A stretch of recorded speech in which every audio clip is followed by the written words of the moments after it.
네, 쿨롱 법칙에 대해서 한번 살펴보도록 하겠습니다.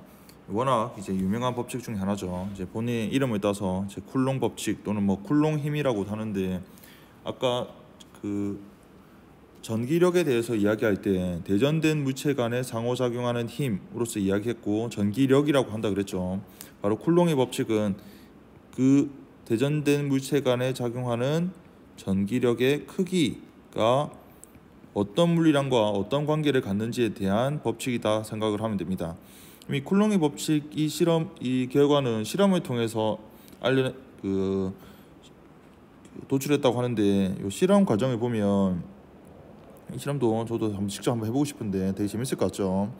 여기 이제 줄을 매다는 부분이 있어요. 이 줄이 있죠. 이 섬유 줄인데, 이 줄은 말 그대로 이제 꼬이게 됩니다. 여기 보면 그 섬유줄 밑에 보면 이 막대가 있어요. 막대가 있고, 여기 물체 A로 매달려져 있습니다. 그리고 물체 A 가까운 곳에 이제 물체 B가 있죠. 요 A, B는 말 그대로 둘 다 대전된 물체를 준비하는 거예요. 대전시키는 겁니다. 그러면 만약에 둘 다 플러스로 대전되어 있다라고 할 것 같으면, 말 그대로 B하고 A는 서로 간에 청력이 작용하니까 요 A는 먼 쪽으로 이렇게 힘이 작용하게 되고, 즉 이렇게 반시계 방향으로 회전하게 됩니다. 근데 회전하게 되면 계속 회전할 수 있냐? 사실 그렇지가 못해요. 왜냐면 이 섬유줄이라는 것도 본래 모양이 있는데, 본래 모양이 아닌 이렇게 비틀리게 되면 이게 그 모양 변형됐으니까 다시 원래 상태로 되돌아가려는 복원력이 작용하게 되거든요. 그래서 그것도 비틀린 정도가 크면 클수록 더 많이 또 그 되돌아가는 힘도 커지기 때문에 무한정 돌아갈 수는 없고, 어느 정도 A가 이렇게 돌아가다가 멈추게 되는 게 있습니다. 그리고 밑에 보면 이게 자처럼 눈금이 표현되어 있죠. 이게 말 그대로 얼마나 돌아갔는지를 확인하는 거예요. 그럼 여기서 밑에 보면 이제 약간 핀셋으로 되어 있는데, 이건 뭐냐면 B의 위치를 조절하는 건데, B를 A와 가까이 대보기도 하고, 또 B를 A와 멀리도 가까이 대보기도 하는 거예요. 그럼 말 그대로 여러분들 우리가 직관적으로도 생각해 볼 수 있는데, B가 A에 이렇게 가까이 되면 될수록 A는 더 많이 이렇게 꺾이는 각이, 회전각이 더 커지게 됩니다. 그 회전각이 커진다는 건 작용하는 힘이 더 크다는 거죠. 그래서 거리를 어떻게 하냐에 따라서 여러 번 실험했더니 그 결과적으로 거리의 제곱에 반비례한다 라는 걸 알게 돼요. 즉 거리가 가까울수록 힘이 더 큰 힘이 작용한다는 거죠. 그래서 보면 이 실험의 원리는 대략 그렇습니다. 그래서 쿨롱은 이 저울을 우리가 비틀림 저울이라고 하는데, 비틀림 저울을 사용해서 우리는 대전된 물체 사이의 전기력 크기를 측정합니다. 사실 이 비틀림 저울은 만류인력 상수 있죠. 우리 G라고 하는 만류인력 상수를 측정하는 장치와 사실 동일해요. 그 캐번디시 실험이라고 하는데, 근데 그 실험과 그 차이점은, 만류인력 상수를 측정할 때는 말 그대로 대전된 물체 간에 전기력이 작용하면 안 되고 만류인력만 작용해야 되니까 정기적으로 중성인 구만 이제 사용을 해서 실험을 하게 되는데, 여기서 쿨롱의 법칙은 그 중성인 구를 대전된 구로 이렇게 바꿔서 실험을 해야 되죠. 그래서 대전된 두 구 A, B 사이의 전기력으로 인해서 줄은 비틀어지게 되고, 그 비틀어짐에 의해서 복원 토크, 그러니까 복원 돌림 힘이 작용해서, 근데 이 복원 토크는 줄이 회전한 그 각도에 비례하니까 이 각도를 측정하게 되면 전기력이 얼마나 컸냐 작았냐를 정량적으로 비교할 수 있다는 거예요. 그리고 이 전기력이 만약에 청력이 작용해서 더 멀어지는 걸 측정했다라고 할 것 같으면, 서로 간에 이제 질량을 가지고 있으니까 그러니까 만류력에 대한 인력도 있을 거거든요. 근데 나중에도 비교해 보겠지만 전기력은 만류력에 비해서 압도적으로 크기 때문에 만류력에 대한 그 인력은 사실상 무시해도 큰 상관이 없다라고 이야기합니다. 그래서 결과적으로 실험값인데, 쿨롱의 법칙은 이렇게 도출할 수 있어요. 이건 워낙 중요한 공식이니까 반드시 암기를 해야 되겠다. 요 F는 힘이죠. 요 소문자 E는 제 첨자로서 전기력이란 뜻입니다. 그러니까 전기력이란 이 힘의 크기는 어떻게 결정되냐, 바로 요 R, 이 R은 두 점전화, 여기서는 물체 AB죠. 물체 AB 사이의 거리에 대해서 실험해봤더니 거리의 제곱에 반비례하더라 라는 거. 그리고 어디에 또 비례하냐면 그 각각 전하량에 각각 비례하더라는 거예요. 그러니까 똑같은 거리에서도 물체 A가 더 많이 대전되어 있을수록, 그리고 물체 B가 또 마찬가지로 더 대전이 많이 되어 있을수록 작용하는 힘이 크기가 더 크더라는 거죠. 그래서 각각의 전하량의 크기에 비례하고, 그다음에 비례 상수는 K, 이 K를 우리는 쿨롱 상수라고 이야기합니다. 그러니까 지금 사실 이게 쿨롱이라는 이분의 이름은 쿨롱 법칙이라는 법칙의 이름이 들어가고 상수에 들어가고 단위, 아까 이 전하량의 단위, Q의 단위가 쿨롱이라 쓴다 그랬죠. 단위도 들어가고 상당히 많이 들어갑니다. 이 K는 쿨롱 상수라고 하고 그 값은 8.98 곱하기 10의 9승 정도 되는데 뭐 숫자까지 제가 외우라고 하진 않아요. 하여튼 쿨롱 상수로 K 이렇게 쓴다라는 거 이건 좀 알아야 되겠습니다. 요걸 보면 여러분들 되게 이제 유사한 게 중력 있죠. 만륜력 그 공식을 보면 중력 상수 G 곱하기 R 제곱분의 M1 M2죠. 요거가 그 모양이 너무 흡사하지 않습니까? 참 이거 보면 그 자연이라는 게 참 신기한데, 그러니까 질량을 가진 물질의 또 고유한 성질 중에 하나가 질량이라 그랬죠. 이 질량을 가진 두 입자 간에는 서로 간에 잡아당기는 만륜력이 작용해요. 근데 그 만륜력의 크기도 거리의 제곱에 반비례하고 각각의 질량의 크기에 비례합니다. 뭐 질량 뭐 크기밖에 없죠. 어쨌든 질량이 비례하는데 이 전기력이라는, 그러니까 중력과는 완전히 다른, 그러니까 전하라고 하는 물질의 다른 성질, 그러니까 다른 기본적인 성질이 전하로서 작용하는 이 전기력이라는 이 힘도 작용하는 그 힘의 크기는 물질 사이의 거리의 제곱에 똑같이 거리의 제곱에 반비례한다는 거, 그리고 그 전하의 그 크기에 똑같이 각각 비례한다라는 거. 이게 너무 신기하죠. 그래서 유사한 게 너무 많아. 그래서 많은 사람들이 바로 이 전기력과 중력도 하나의 통합된 힘으로, 그러니까 하나의 또 다른 법칙이나 원리로서 설명할 수 있지 않을까에 대해서 많은 사람들이 연구하고 있습니다. 그리고 이 상수는 이제 비례 상수는 이제 쿨롱 상수라 그랬는데, 이 쿨롱 상수는 4파이 입실론 제로분의 1로도 나타내거든요. 이거 상당히 자주 쓰는 공식이니까 이것도 좀 외워놔야 돼요. K는 4파이 입실론 제로분의 1. 여기서 입실론이라고 하면 기호로 이렇게 쓰는데 이거 영어가 아니죠. 발음은 입실론이라고 읽습니다. 여기서는 이걸 이제 유전율이라고 이야기해요. 유전율. 이게 유전율이라는 게 유전 분극되는 정도라고 해서 나중에 또 배울 텐데 자세한 내용은 그때 배우기로 합시다. 유전 분극의 정도. 근데 이거 유전 분극이 혹시 뭔지 기억나요? 예, 조금 전에 그 부도체를 유도 과정을 통해서 대전시키는 과정을 보면 전자가 직접 이동하는 게 아니라 전자가 어쨌든 그 원자에 구속되어 있지만 상대적으로 있을 확률이 달라지게 되면서 약간 모형으로는 이런 식으로 나타낸 거 있죠. 근데 이게 분극된다라고 이야기하는데 이 분극되는 정도가 부도체마다 또 다 다르지 않겠어요? 부도체 중에서도 좀 유전 분극, 이 분극되는 게 좀 더 많이 되는 것도 있고 좀 덜 되는 것도 있을 겁니다. 그 되는 정도를 여기서는 유전율이라고 이야기합니다. 근데 유전율은 입실론이라고 하는데 여기 이제 입실론 제로죠. 이 제로라는 건 딴 게 아니라 자유공간, 그러니까 프리스페이스, 즉 진공이죠. 진공에서의 유전율은 입실론 제로라고 이야기하는데 사실 진공에서의 그 유전율과 그 공기에서의 유전율은 거의 비슷하다라고 이야기합니다. 실험값이. 그래서 우리는 공기에서 실험할 때도 공식에 쓸 때는 입실론 제로, 그러니까 진공에서의 유전율을 그냥 그대로 사용한다라는 거. 공기라는 것도 보면 물론 이제 기체로 구성되어 있는데 그 기체 분자 사이 거리가 워낙 멀고, 그러니까 워낙 멀고 또 기체 분자 자체가 분극이 그렇게 많이 되지 않아요. 그래서 전체적으로 봤을 때는 아무것도 없는 진공과 큰 차이가 없다라는 걸 확인할 수 있습니다. 그래서 이 유전 분극의 정도인 이 유전율에 대해서는 다음에 조금 더 이제 공부를 할 수 있겠죠. 네, 그렇다는 거. 그러면 여기서 그 힘에 대해서 한번 좀 더 살펴보겠습니다. 좀 전에 쿨롱 힘은, 그러니까 쿨롱의 법칙은 전기력의 크기에 대해서 이야기한다고 하면 이 힘이라는 건 여러분도 알다시피 힘이니까 벡터량이죠. 그러니까 크기만 있는 게 아니라 방향도 있어요. 이 방향도 한번 표시해 볼 수 있는데 지금 Q1, Q2가 지금 둘 다 양전하를 띠고 있습니다. 그러면 서로 간에 청력이 작용합니다. 그래서 전하가 같은 보면 청력, 서로 밀어내는 힘이 작용하는데 이 힘 표시는 되게 중요하죠. 이 힘에 의해서 물체의 운동 상태가 변하는 거니까 입자 1, 그러니까 전하량 물체 1이 물체 2에 작용하는 힘은 물체 2의 작용점을 찍고 이렇게 화살표로 나타낼 수 있습니다. 이 F1, 1이 2에 작용한다라고 생각하면 되죠. 그러면 이 힘은, 우리 힘이라는 건 단위도 뉴턴 쓰지만 모든 뉴턴 법칙 1법칙, 2법칙, 3법칙에 다 똑같이 적용하니까 당연히 뉴턴의 제3법칙 바로 작용 반작용 법칙이 적용하니까 1이 2에 힘이 작용하면 그 힘에 대한 반작용으로 2도 1에 작용하고 그 힘은 이렇게 표현할 수 있죠.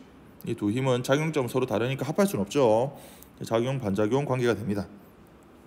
만약에 두 전하의 종류가 다르다. Q1은 플러스인데 Q2는 음수다. 아니, 음수가 아니라 마이너스 전하를 띈다 라고 하면 서로 간에 인력이 작용하고 인력 작용한다는 건 Q1이 Q2를 안쪽 방향으로 잡아당긴다는 거고, 또 마찬가지로 이 힘에 대한 반작용은 화살표 방향이 서로 반대니까 이렇게 나타난다. 그러니까 서로 간에 인력이 작용한다는 거죠. 그래서 이제 요 보면 힘으로서 벡터 표시까지 한 거죠. F1, 2, 1이 2에 작용하는 힘은 이렇게 크기는 이렇게 되고 쿨롱 법칙으로 그 방향은 요 R hat 1, 2는 말 그대로 1에서 2로 향하는 방향의 단위 벡터라는 뜻입니다. 그래서 요까지 표현하면 만약에 그대로 방향까지 표현한 이제 힘을 완전히 표현했다고 말할 수 있겠습니다. 그 다음에 여기서 이제 그 힘을 나타내는 데 있어서 조금 전에 쿨롱 법칙 한번 더 적어보면 K 곱하기 R 제곱분의 Q1 Q2예요. 물론 힘의 크기라고 하면 여기 이제 절대값 이렇게 씌우는 거죠. 근데 절대값 씌우지 않고 그냥 Q1 Q2를 그대로 쓴다. 부호가 플러스면 플러스, 마이너스 마이너스 그대로 쓴다고 하면 여기 Q1과 Q2의 곱의 부호에 따라서 이 F가 인력인지 청력인지 알 수 있어요. 어차피 이 K는 어차피 양수, 이 R도 어차피 양수니까 항상 양수죠. 근데 Q1과 Q2가 말 그대로 같은 부호면, 같은 부호라는 건 둘 다 플러스 플러스거나 또는 마이너스 마이너스이면 곱은 항상 양수가 되죠. 근데 같은 부호끼리는 청력이 작용한다 그랬으니까 두 전하량의 곱이 양수면 청력을 의미한다라는 걸 생각할 수 있겠고, 반대로 두 전하가 반대 부호면, 즉 플러스 마이너스이거나 또는 마이너스 플러스가 있는데 이때는 어느 경우든 다 두 전하의 곱이 음수가 되죠. 음수가 되면 바로 인력이 된다라는 걸 의미합니다. 근데 사실 저는 개인적으로 이걸 플러스 마이너스니까 곱해서 음수니까 인력이다 이렇게 생각하진 않고 플러스 마이너스 반대니까 인력이다 이렇게 바로 이렇게 생각을 하지, 이렇게 넘어가서 이렇게 생각하진 않아요. 근데 이거는 많은 책에서 이렇게 되어 있어서 이야기는 이렇게 하긴 하는데 여러분들도 편한 대로 하면 됩니다. 그 다음에 여기서 보면 위에 있는 A하고 B는 완전 독립적으로 지금 그려져 있는 상황인데, 만약에 이 개에는 입자가 두 개밖에 없는 상황이에요. 그러니까 입자가 서로 두 개밖에 없으니까 어떤 한 입자에 작용하는 힘은 그 힘 하나, 다른 입자로부터 받는 힘 하나밖에 없죠. 그러니까 그 힘 하나 자체가 바로 R자 힘이 되는데, 만약에 전하가 한 개의 전하가 두 개가 아니라 세 개가 있다. 예를 들어 볼까요? 여기 Q1, 여기 Q2 두 개만 있는 게 아니라 여기 Q3에 해당되는 세 개가 있다. 편의상 그림 나타내기 쉽게 이렇게 플러스 마이너스 플러스로 해봅시다. 그러면 요때 만약에 Q1에 작용하는 힘은 뭐냐라고 할 것 같으면 Q2는 Q1에 이렇게 2, 1 이렇게 적을 수 있죠. 인력으로. 그 다음에 Q3는 Q1에 이렇게 청력 F 3, 1을 작용할 겁니다. 그러면 Q1 입장에서는 작용하는 힘이 동시에 두 가지의 힘이 동시에 작용하는 거죠. 근데 우리가 이 힘을 어떻게 할 수 있습니까? 바로 합할 수 있잖아. 벡터니까 벡터 합을 통해서 요 힘, 이게 바로 R자 힘이 되는 거죠. 요 R자 힘에 의해서 F는 MA라는 이 가속도 A로 가속 운동을 하는 거죠. 그래서 이런 식으로 입자가 두 개가 아니라 세 개, 네 개, 다섯 개가 될 수 있는데, 그러면 다른 입자가 만드는 작용하는 그 힘을 이렇게 합력을 통해서 계산하면 된다. 즉 한 전하에 작용하는 합력은 다른 전하에 의한 힘들의 벡터 합과 같다. 예를 들어서 4개의 전하가 있다고 하면 입자 2, 3, 4가 입자 1에 작용하는 힘은 R자 힘은 2가 1에 작용하는 힘, 3이 1에 작용하는 힘, 4가 1에 작용하는 힘을 이렇게 벡터 합을 더해주면 된다. 이게 운동 방정식 MA 이렇게 써서 이 A를 계산할 수 있는 거죠. 예, 넘어가겠습니다. 그 다음에 이제 전기장 내의 입자라고 해서 이번 단원 22장의 제목이기도 하죠. 바로 전기장에 대해서 한번 살펴보도록 합시다. 여기 전기장, 지금 조금 전에 우리가 이야기했던 거 이제 전기력, 이제 힘의 크기, 쿨롱 법칙에 대해서 이야기했고, 여기서 이제 전기장입니다. 전기장이 뭐냐라고 하면 이렇게 간단하게 이야기해요. 원천 전하 또는 이제 소스 차지라고 하는데, 이 원천 전하인 대전체 주변의 공간에 존재한다라고 이야기합니다. 그러니까 이게 공간에 존재한다라는 의미가 어떤 공간에 존재한다라는 게 어떤 입자로서 존재한다는 게 아니에요. 어쨌든 그 공간이 갖는 공간적 성질로서 전기장이 존재한다라고 이야기를 합니다. 그러니까 이 부분을 보고 우리가 왜 전기장을 이렇게 전기장 공간에 존재한다? 사실 이게 눈에 보이지 않거든요. 눈에 보이지 않는데 이걸 어떻게 우리가 그 공간에 전기장이 있는지 없는지를 확인할 수 있을까? 그리고 굳이 전기장이라는 이러한 물리량을 도입한 이유가 뭘까에 대해서 한번 생각을 해보면 되게 좋습니다. 그러니까 여러분들이 물리 공부를 할 때 물리 말고도 저는 같이 공통된다 보는데 어떤 새로운 물리랑 새로운 용어가 나왔을 때 그 용어가 왜 활용되고 있는지, 그 용어는 왜 만들어졌는지, 그 필요성이 뭔지에 대해서 알고 공부를 하면 조금 더 좀 수월하다, 공부도 재미도 있고 더 쉽게 이해할 수 있다 보거든요. 책 제목이 전기장이니까 전기장은 뭔가 있는 거겠지, 뭐 어쨌든 공부를 해야겠지라는 이런 수동적인 자세보다 전기장은 왜 우리가 정의를 하고 있는지에 대해서 한번 생각을 해보면 좋을 것 같아요. 그러기 위해서는 일단 이제 우리가 장 이론에 대해서 이제 간단하게 생각을 해봐야 되는데, 딴 거 아닙니다. 우리 조금 전에 전기력이란 힘을 보면 대전된 물체 간의 상호작용이라 그랬어요. 즉 라지 Q라는 입자가 있고 스몰 Q라는 이렇게 입자가 있을 때 서로 간의 거리가 R 떨어져 있으면 서로 간에 작용하는 힘의 크기가 K 곱하기 R 제곱분의 라지 Q 스몰 Q라는 걸 알 수 있습니다. 근데 이게 많은 과학자들이 오랜 시간 동안 너무 이제 궁금하고 신기했던 게, 지금 두 물체 A 물체하고 B 물체는 물리적으로 떨어져 있어요. 그러니까 우리가 이제 힘이라고 하면 이건 아주 오랜 전인데 우리는 이미 알고 있죠. 여러분들이 공부를 했으니까 힘이라고 하는 두 물체 간의 상호작용인 이 힘은 물리적으로 접촉해 있어도 가능하지만 물리적으로 접촉해 있지 않아도 가능하다는 걸 우리는 이미 알고 있습니다. 근데 아주 예전에는 이 힘이라는 얘는 물리적으로 접촉이 돼야만 가능하다고 생각을 했어요. 즉 내가 어떤 물건의 이 물건의 속도를 바꾸려면 이 어떤 물건에 손으로 갖다 대서 손으로 밀거나 손으로 잡아당기는, 즉 손이 그 물체에 이렇게 물리적으로 닿아줘야 우리는 그 물체에 힘을 가할 수 있다라고 생각을 쉽게 할 수 있잖아요. 뭐 우리가 뭐 염력이 있는 것도 아니고, 물론 우리는 사람은 그런 능력이 없죠. 물리적으로 떨어져 있는 상태에서 물체 속도를 바꾸거나 위치를 바꾸는 건 불가능하니까, 그래서 많은 사람들이 이 힘이라는 건 물리적으로 접촉해 있어야만, 그러니까 마찰력처럼 닿아 있어야만 가능하다라고 생각을 했었습니다. 근데 이게 당장 살펴보니까 밤하늘에 저 떠있는 달도 지구가 분명히 떨어져 있는데도 불구하고 달이 그 지구 주위를 계속 돌고 있단 말이죠. 그리고 쉽게 뭐 달까지 보지 않더라도 볼펜을 들고 있던 거 볼펜에 놓으면 볼펜은 분명히 지구로부터 분명히 떨어져 있는데 서로 작용합니다. 그러니까 물리적으로 떨어져 있는데도 불구하고 서로 간에 상호작용할 수 있는 이 힘이 너무 궁금한 거예요. 어떻게 이렇게 떨어져 있어도 가능한가? 지구는 저 달의 질량이 얼마인지 어떻게 알고, 달이 지구로부터 떨어져 있는 거리를 어떻게 그걸 인지해서 저만큼의 정확한 힘으로써 잡아당기고 있을 수 있을까? 대전체도 마찬가지죠. 이 플러스 Q와 그러니까 라지 Q와 이 스몰 Q 간의 크기를 서로 간에 어떻게 인지하고 서로 간의 거리를 어떻게 측정하길래 서로 간의 청력의 크기를 이렇게 정확하게 작용할 수 있을까에 대한 이 물음에 대한 답으로 지금 가장 대표적인 이론이 바로 장 이론이에요. 전기장 할 때 그 장, 이 필드입니다. 바로 이 장 이론은 어떻게 생각하냐면, 이 플러스 라지 Q라는 이 A 입자 있죠. 이 A 입자가 공간상의 어떤 좌표에 딱 존재하게 되면 그 주위 공간 있죠. 그 3차원 그 공간에 눈에 보이진 않지만 바로 어떤 장, 우리 여기서는 전기장이라고 이름 붙입니다. 바로 어떤 장이라는 공간적 성질을 바꾼다라고 이야기를 해요.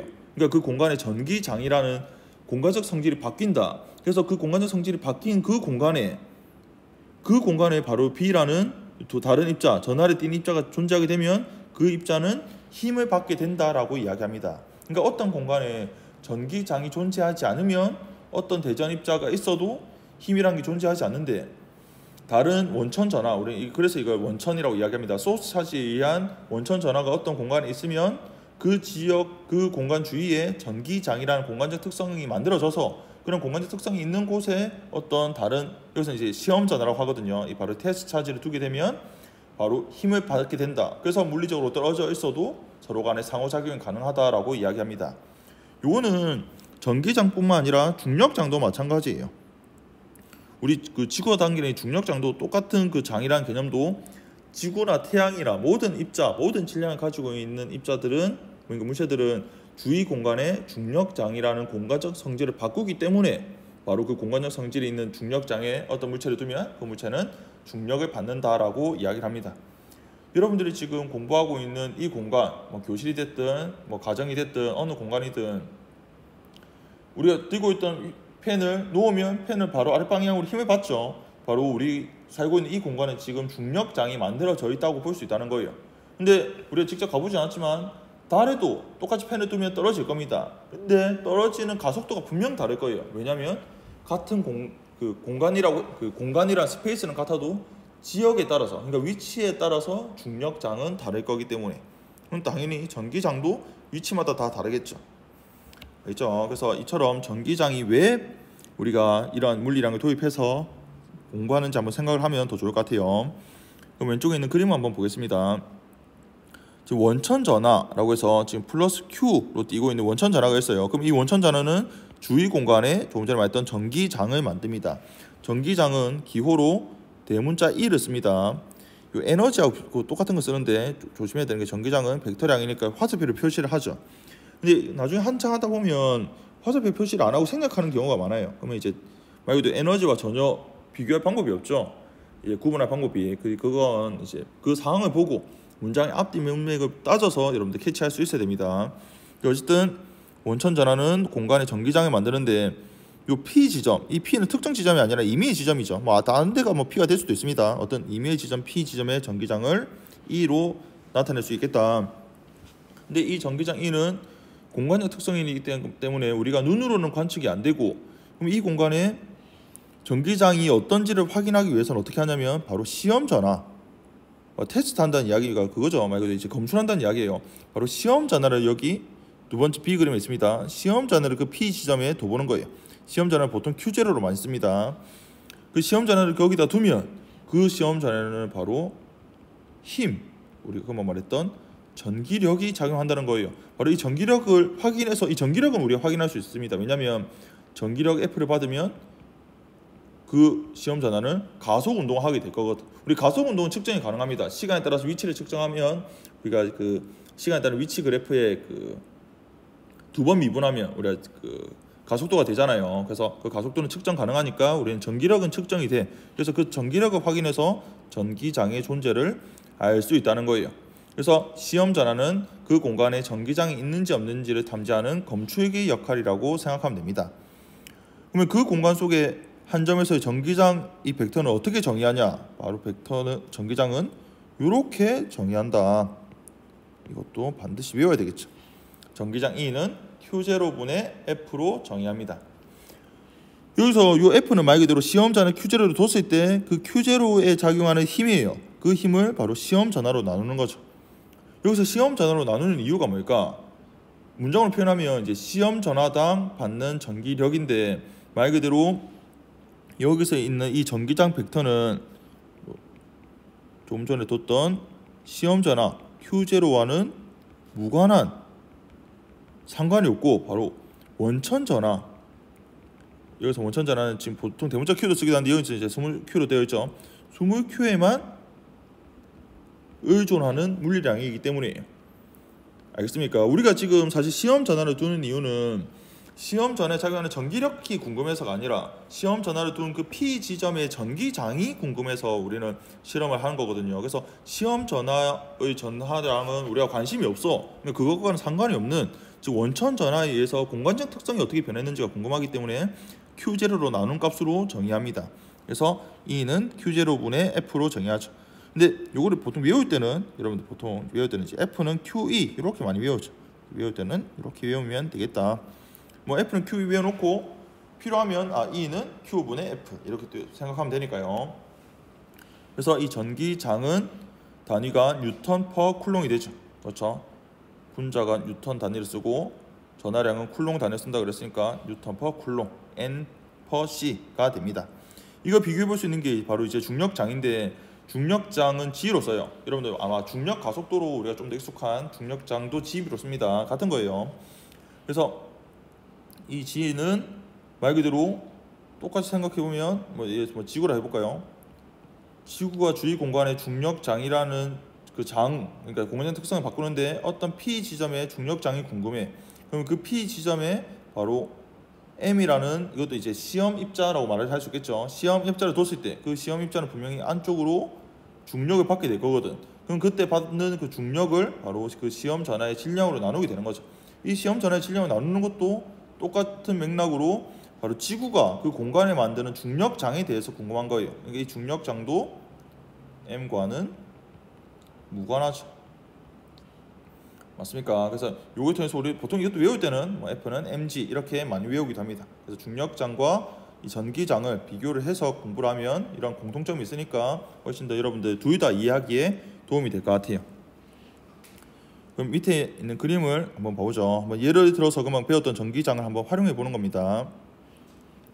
지금 플러스 Q 이게 지금 원천 전하예요. 원천 전하가 여기 있으면 P 지점뿐만 아니라 모든 공간에 전기장을 만드는데 우리가 궁금한 P 지점의 전기장이 궁금하다. 그럼 거기에 시험 전하라는 Q0를 둬보니까 얘는 이쪽 방향, 지금 멀어지는 방향, 원천 전하부터 멀어지는 방향으로 힘을 받죠. 그러면 우리가 이 시점에 전기장은 어떻게 나타낼 수 있을까?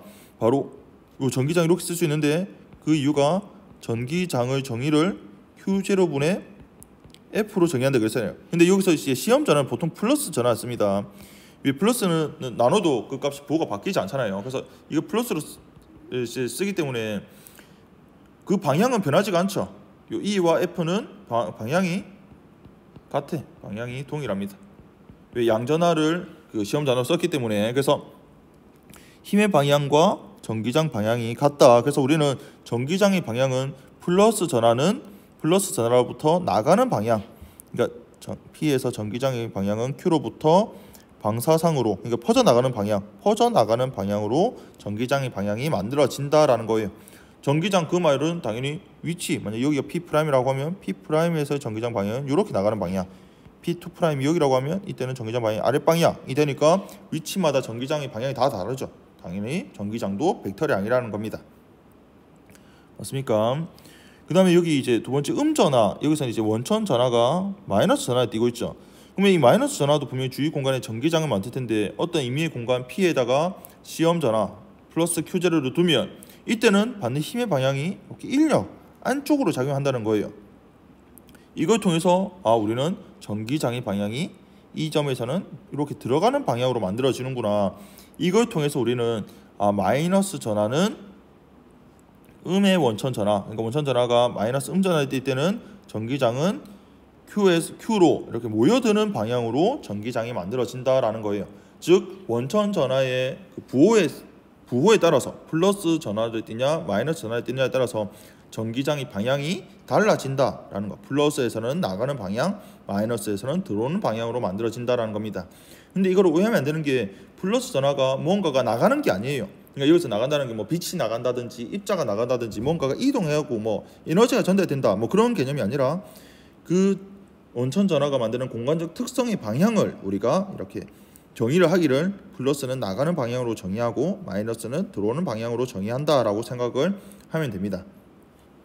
그러면 이 전기장도 당연히 원천 전하의 부호에 따라 다르니까 그 구성에 따라 다 다르겠죠. 원천 전하가 어떻게 이제 분포를 하냐에 따라서 결정이 되는데 우리가 일단 가장 단순한 형태, 바로 원천 전하가 점 전하일 때 만드는 전기장에 대해서 한번 예를 들어 보면 좀 전에 쿨롱 법칙을 통해서 점 전하가 만드는 점 전하, 그러니까 두 개의 점 전하에 의한 그 힘의 크기, 힘에 대해서 배웠죠. 근데 조금 전에 전기장은 그 힘을 이렇게 원천 시험 전하로 나누는 거니까 나누면 그 결과가 이렇게 됩니다. 이 결과도 사실 암기할 수 있으면 암기하는 게 좋아요. 뭐 암기를 안 하면 뭐 이렇게 유도해도 됩니다. 뭐 유도해서 해도 뭐 유도 과정 워낙 간단하니까 유도를 통해서 바로 해도 되고 결과적으로 체크를 해야 된다. 여기 보면 좀 전에 말했지만 Q0 즉 시험 전하하고는 무관하고 Q 원천 전하와 원천 전하로부터 떨어진 거리에 따라서만 결정되는 값이라는 걸 알 수 있죠. 맞습니까? 물론 거리가 멀어지면 당연히 전기장 크기도 작아집니다. 전기장 크기가 작아지니까 당연히 작용하는 힘의 크기도 작아지는 거죠. 그 다음에 만약에 지금 이 그림처럼 원천 전하가 하나의 점 전하일 것 같으면 말 그대로 그 원천 전하가 그 하나의 점 전하가 만드는 전기장만 고려하면 되는데 마찬가지로 여기서도 뭐 예를 들어서 원천 전하가 하나가 아니라 두 개일 수도 있잖아요.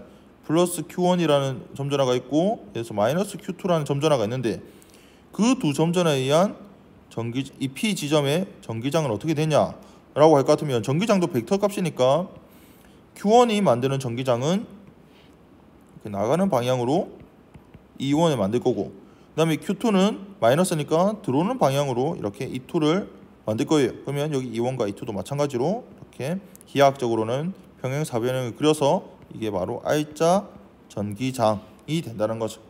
그래서 전피에서 많은 원천 전하가 되게 많다라고 할 것 같으면 각각의 하나의 원천 전하가 만드는 각각의 전기장을 싹 다 더해주면 됩니다. 그러니까 조금 전에 말했던 이 값에다가 시그마를 넣어주면 되는데 어차피 K는 상수니까 시그마 바깥으로 나온 거죠. 그래서 시그마 I의 RI의 제곱분의 QI. 근데 말 그대로 요 RI는 Q1에서 요 RI는 I 번째, 그러니까 한 번, 뭐 첫 번째, 두 번째, 10번째 뭐 전하로부터 전피에 이르는 거리. 바로 여기. 그리고 요거는 이제 단위 벡터죠. 이제 그 방향도 이제 나타내 이제 벡터량이니까 단위 벡터까지 넣어서 풀면 되겠습니다. 요거 근데 우리가 문제를 풀 때 입자 수가 너무 많으면 계산하기가 어렵잖아요. 그래서 제가 문제 볼 때는 많아도 입자 한 4개까지가 최대였어요. 입자 4개. 입자 4개 좀 많아. 입자 한 3개, 4개 이렇게 정도까지만 문제에서 물어보고, 만약에 그것보다 더 많은 입자를 물어본다라고 할 것 같으면 그때는 우리가 이제 적분을 통해서 연속적인 이제 전화 분포로서 이제 넘어가게 되고, 그건 이제 23장에서 우리가 공부를 하게 될 겁니다. 이어서 이제 전기력선 요까지 해서 이론까지 한번 쭉 이어서 한번 보도록 하죠. 이번에는 내려서 이제 전기력선에 대해서 한번 살펴보자. 우리가 지금 배우고 있는 게 전기력을 배웠고, 그다음에 이제 전기장을 배웠죠. 근데 이번에 또 전기력선이야. 이 라인 따라서 이제 선이라고 이제 번역을 하는데, 이 전기력선 이건 또 뭐지? 라고 생각을 여러분들 했으면 좋겠어요. 조금 전에 전기장은 그래, 물리적으로 떨어져 있는데도 불구하고 상호작용할 수 있는 그 현상을 설명하기 위해서 장의 이론으로서 이렇게 우리가 도입을 했다고 치면, 대체 전기력선 이 선은 또 왜 그리는 거지? 라고 생각을 하면 딴 게 아니라, 전기력선의 도입 이유는 밑에 나와 있지만 전기장을 시각화하는 방법으로서 우리는 전기력선을 도입해요. 이게 전기장을 시각화하는 이유가 뭘까?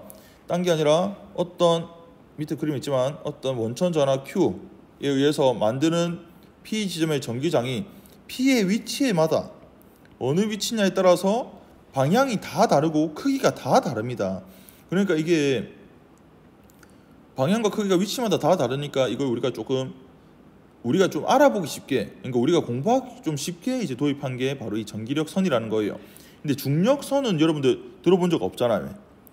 좀 전에 중력장은 똑같이 물리적으로 접촉해 있지 않아도 작용하니까 중력장이라는 용어는 같이 쓰는데, 중력선은 없어. 왜냐면 지구 같은 경우 우리 지구 표면에서 살고 있잖아요. 지구 표면에서는 중력장의 방향이 항상 지표면 근처에서는 아랫방향, 또는 지구 전체로 봤을 때 지구 중심 방향으로 딱 결정이 되어 있다 보니까 우리는 따로 이 중력선이라고 해서 선으로 굳이 안 그려도 우리는 이미 알고 있어. 중력은 아랫방향이지, 지구 중심 방향이지 라는 약속을 아니고 이미 다 알고 있으니까 거기에 대해서 따로 이야기할 필요 없는데, 전기장은 전하의 분포에 따라서 워낙 위치마다 크기와 방향이 다 다르니까 우리가 이렇게 선으로서 나타냅니다.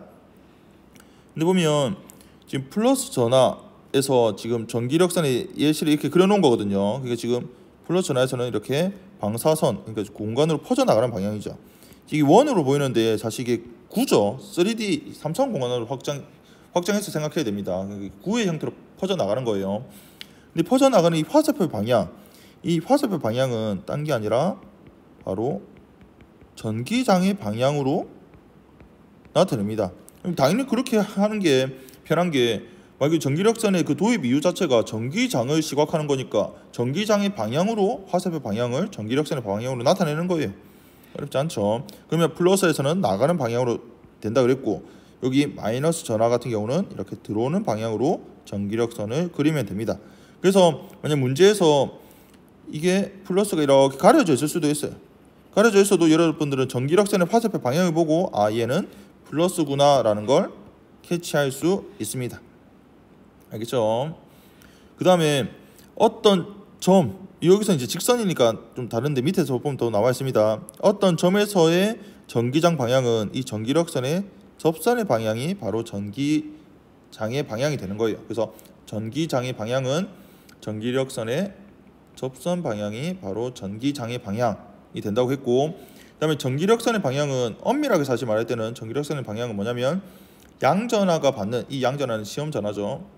시험 전하의 양전하가 받는 힘의 방향, 즉 전기력의 방향이 전기력의 방향. 근데 양전하가 받는 전기력의 방향은 바로 그 지점의 전기장의 방향과 같죠. 즉 전기력선의 방향 자체가 전기장의 방향과 같다라는 걸 이해할 수 있습니다.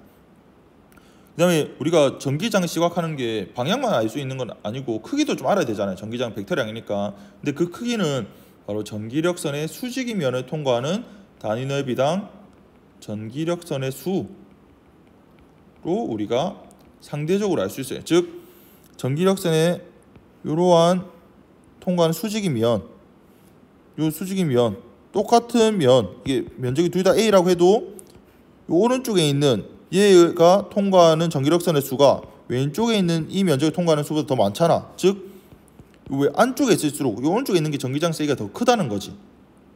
그 말은 전기력선이 전하에 더 가까울수록 바로 더 전기력선 더 조밀하게 그려지잖아요. 즉 조밀하다라는 건 전기장의 세기가 더 크다라는 걸 우리가 이야기한다는 겁니다.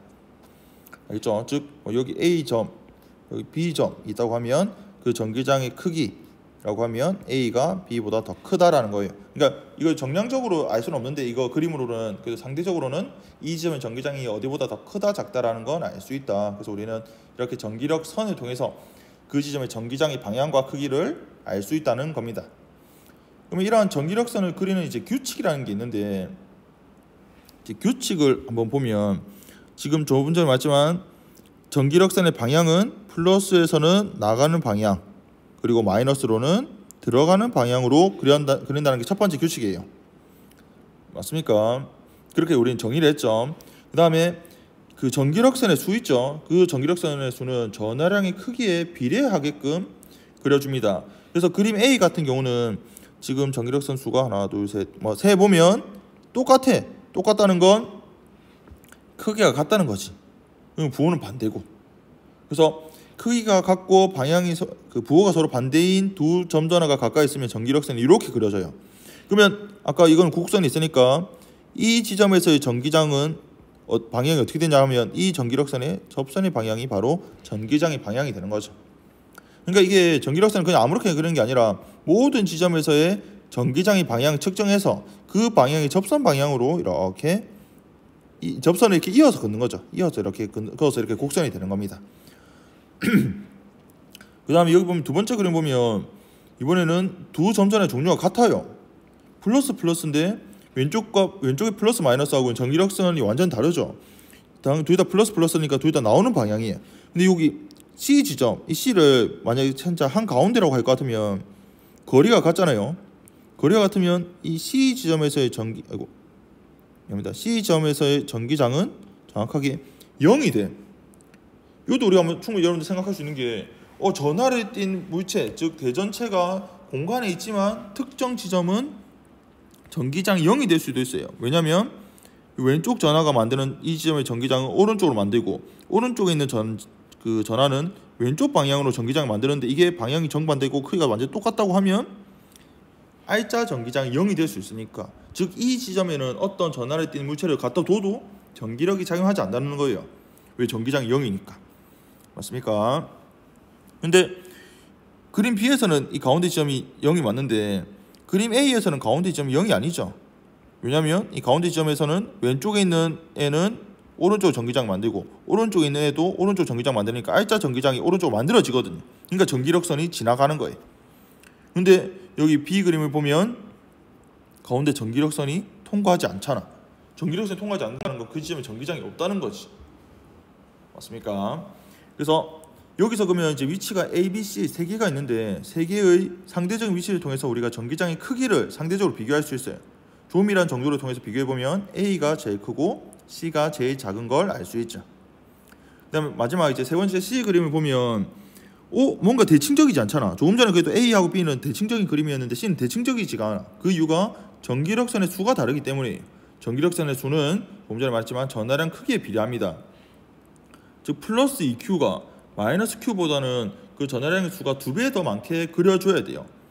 왜 이게 전하량 크기에 맞게끔 그려줘야 되는 게 규칙이 있냐면, 예를 들어서 하나는 플러스 2Q고 하나는 플러스 Q 전화량이 다르죠. 근데 만약 똑같이 전기력선을 4개로만 이렇게 그린다고 할 것 같으면 조밀한 정도가 똑같아요. 같은 거리에서. 그 말은 조밀한 정도로만 봤을 때는 전기장 크기가 똑같은 것처럼 보이거든. 근데 실제로는 점전화가 만드는 전기장을 보면 전하의 크기에 비례하기 때문에 이 Q가 만드는 전기장 크기가 같은 거리에서 더 큽니다. 즉 전기력선의 수를 똑같이 4개 그리면 안 돼요. 몇 개 그리든 상관없는데 만약에 플러스 Q를 4개 그릴 것 같으면 플러스 2Q는 8개를 그려줘야 되고, 만약 플러스 Q를 8개를 그릴 것 같으면 얘는 이렇게 그 2배로 그려줘야 돼요. 그렇다고 플러스 Q를 뭐 100개, 200개 이렇게 그릴 필요는 없겠죠. 어떤 그 비에 맞게만 그려주면 더 조밀하니까 이 지점의 전기장 크기가 더 크다는 걸 시각적으로도 확인하기가 쉽습니다. 맞습니까? 그래서 마지막 C를 보면 전하량 플러스 EQ와 마이너스 Q가 만드는 전기력선은 양전하에서 나온 전기력선의 절반만 음전하에 들어가는 거죠. 그리고 이 절반은 지금 들어갔잖아요.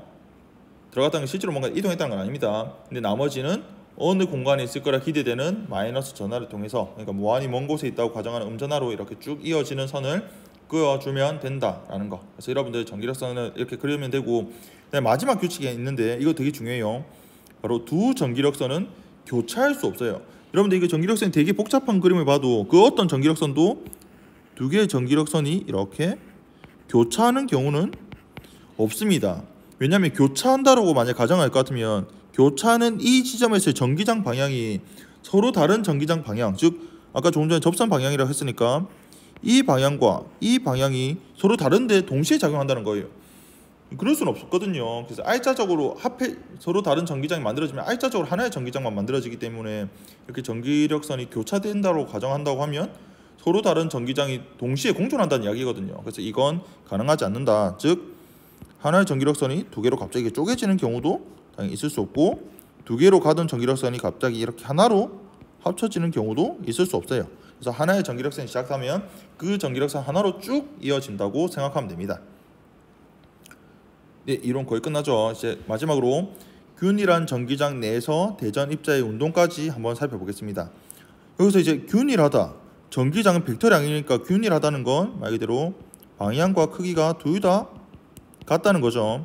이 균일한 전기장은 점전하로 만들 수가 없어요. 점전하는 위치에 따라 다 크기와 방향이 다 달라지니까. 그래서 이 어떻게 만드냐면 평면판으로서 이야기하는데, 지금 이게 선처럼 보이지만 이게 이 판입니다. 플러스로 대전된 판을 만들게 되면 옆에서 봤다 생각해 보세요. 그러면 물론 이게 대전된 판도 점전화가 이루어진 거예요.